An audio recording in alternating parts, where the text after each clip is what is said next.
What happens when a genetically engineered alien weapon crash lands on Earth and ends up in a Hawaiian animal shelter? Disney's Lilo and Stitch is back, this time in live action.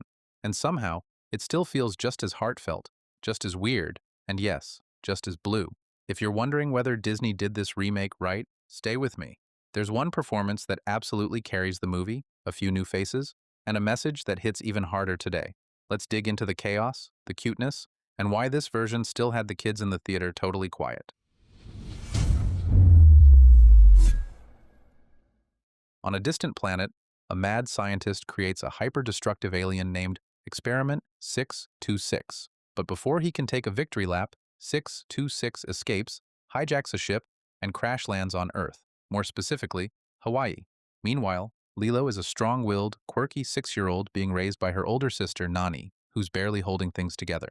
Between social workers, job interviews, and emotional meltdowns, things are tense.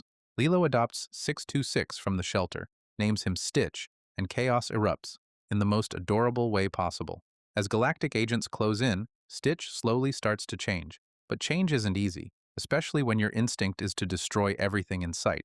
There's surfing, ukuleles, explosions, and a whole lot of heart. And somewhere in all the chaos, a little girl, a misunderstood alien, and a struggling sister try to build something rare, a real home. Let's talk about what works, and surprisingly, a lot does. First off, the casting of Lilo is perfect. Maya Kealoha is Lilo. She doesn't act cute. She is Lilo's fierce, imaginative, weird little soul. That's the backbone of the entire film. If she didn't work, nothing else would. But she does. And Stitch? He's still a wild little blue wrecking ball.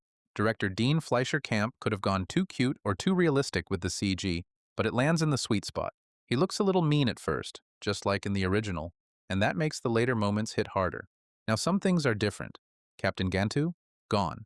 And the whole drive into a volcano climax? Scrapped. But here's the thing. The film doesn't need them. It keeps its focus tight on Lilo, Stitch, and Nani, and that's where the magic always lived. Zach Galifianakis as Jumba? Weird choice on paper, but he pulls it off. Less mad scientist and more grumpy uncle with a lab coat. And Billy Magnuson as Pleakley brings just enough awkward energy without going full cartoon. Also, there's a small but nice change. Jumba and Pleakley use human holograms instead of wearing disguises. It's a slick update that actually works. And for the fans of the original, yes, Tia Carrere is back, just not as Nani. She plays a social worker here, which is a nice touch of continuity. Let's slow it down for a second, because underneath the sci-fi chaos and jokes, this movie, like the original, is really about family. Or more specifically, ohana. Lilo is grieving, Nani is overwhelmed, Stitch is designed to destroy, but they're all trying to connect, trying to change, trying to matter. That line, "This is my family. I found it all on my own." It's little and broken, but still good. It still lands, maybe even more so now, in a world that feels more fragmented than ever. There's also something refreshing about how this movie treats responsibility. Nani doesn't get everything right. Lilo lashes out. Stitch makes a mess, but the film gives them space to grow. Even Cobra Bubbles, reimagined here as a CIA agent posing as a social worker, still brings that strange, grounded wisdom. And sure, I missed him in his original form, but I'll admit, Courtney B. Vance gives him a cool, quiet authority that works. So, does the live-action Lilo and Stitch work? For me, yes. It's one of the better Disney remakes.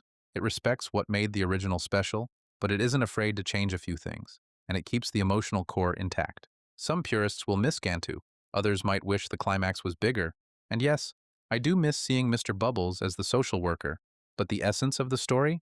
It's still there. Family, forgiveness, the idea that even destructive things can change. It's a rare remake that doesn't feel like it's trying too hard, it just lets the story breathe.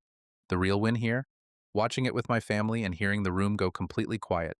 No bored kids, no eye rolls, just laughs, a few teary moments, and a warm silence when it counted. And in the end, it all circles back to one truth. Change is possible, even for something built to destroy. That's it for today's review. Did Disney get this one right, or is nostalgia doing the heavy lifting? Let me know in the comments. Don't forget to like, subscribe, and hit that bell so you never miss a review. Until next time, stay grounded, stay curious, and always stay rated.